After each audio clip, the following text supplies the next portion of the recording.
So has World War III already started? It's a massive question, right? But today, we're going to look at it from the perspective of a frontline commander who says, yeah, it has. He argues it's not some future risk, it's the reality we're living in right now. All right, let's get right into it. We're kicking things off with this, a quote from the journalist who actually did the interview. And it's important because today's explainer is all about getting inside a very specific, very unfiltered viewpoint. Now, we're not here to say he's right or wrong. The goal is to just understand the perspective of someone on the ground in their own words. So, where is this all coming from? Well, it's not from some think tank or a cushy office. We're going deep inside a tense, underground bunker on one of the most active front lines of the entire war. Let's just paint a picture here. We're in the Kharkiv region of Ukraine, inside a Ukrainian position that was recently captured by Russian forces. The man we're hearing from is a Russian Special Forces commander. His call sign is Bacha, which kind of means father or dad.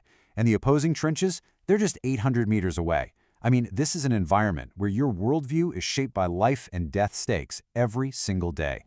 So who is this guy? Well, to understand his perspective, you got to understand his history. Bacha says he comes from a long line of military men, going all the way back to the Tsarist army. Both of his grandfathers died fighting in World War II. He calls himself old school, and get this, his own 19-year-old son is fighting nearby. So this isn't just a job for him, it's deeply personal. All right, let's get to the absolute heart of this. This isn't just a commander talking about tactics or the battle in front of him. No, this is a huge, sweeping thesis about the entire state of the world. See, for him, this isn't some far-off what-if scenario. He's not warning about something that might happen if things keep escalating. In his mind, the escalation already happened. We've already crossed that line, and most people just haven't realized it yet. And there it is, the bombshell, stated as plainly as that, right from his bunker on the front line. He argues people are waiting for some big, formal declaration of war, like in the old movies. But he says that's never going to come, because this war, it's already being fought in a totally different way. Okay, so that's a huge claim, right? The crucial question is, how does he back it up? So for the rest of this explainer, we're going to break down the specific evidence he lays out for why he believes we're in an undeclared, multi-front world war. This is really the key. If it doesn't look like World War II, with millions of men in trenches, then what does it look like? How is it being fought, and who's fighting it? Let's dive into his breakdown.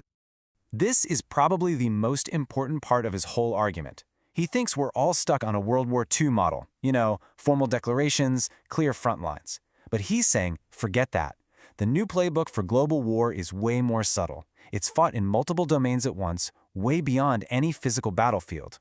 He actually breaks it down into 5 distinct fronts. In his view, these aren't separate things. They're all part of a single, coordinated war being waged by NATO against Russia. Let's take a look at each one. First up, the financial front.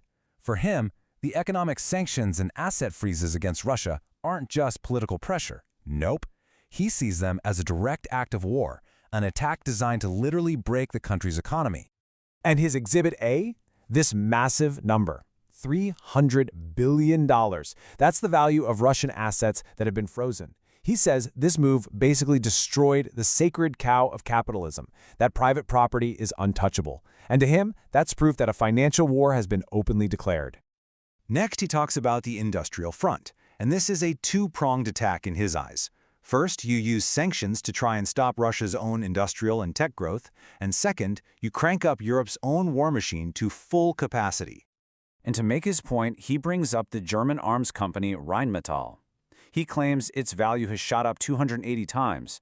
For him, this isn't just a business doing well, he's basically saying, follow the money. He sees this as proof that powerful financial interests are making a fortune from this war and want to keep it going. Okay, now we get to the stuff you'd expect, right? The military and intelligence front. But even here, he says it's not what you think. He argues this isn't a war between Russia and Ukraine. In his view, it's a direct, even if undeclared, military fight with NATO. He's adamant that without NATO, none of this would be possible for Ukraine. He describes a pattern he sees from the ground. NATO provides satellite intelligence, they fly huge surveillance drones near the border, and then, he claims, strikes on Russian territory follow right after. To him, these aren't just helping out, they're direct acts of war. And finally, he describes 2 more fronts, both aimed at completely isolating Russia. One is logistical, trying to cut Russia off from the world physically. The other is informational, trying to cut them off ideologically. So on the one hand, you've got the information war. He describes it as a non-stop narrative in the West that Russia is the enemy, which he thinks is designed to get everybody ready for a much bigger fight. And at the same time, you've got the logistical war. Stuff like banning Russian ships from ports or denying them insurance, all designed to choke off Russia from global trade. So if that's his worldview, a five-front global war already in progress, then what's the endgame? The journalist asks him, how do you calm them down? How does this all end? His answer is, well, it's intense, and it's packed with historical weight. He says the only way this stops is with the Russian flag over the Reichstag in Berlin, a direct callback to how World War II ended in Europe. Now, why say something so extreme? Well, in his logic, countries like Finland or the Baltics, he calls them puppets. He says attacking them would be pointless.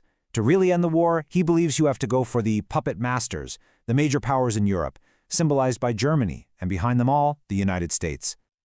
Wrapping this all up, the whole point here was to deconstruct a worldview that was literally forged in the heat of battle. It's a perspective that sees a global war being fought not just with tanks and missiles, but with stock markets, satellites, and news headlines. And that leaves us with one final, really important question to chew on. Whether you agree with this commander's conclusions or not, his whole framework kind of forces you to reconsider things. If this new reality is all about sanctions, cyber attacks, and proxy conflicts, then what does the term world war even mean anymore? It really makes you think, doesn't it?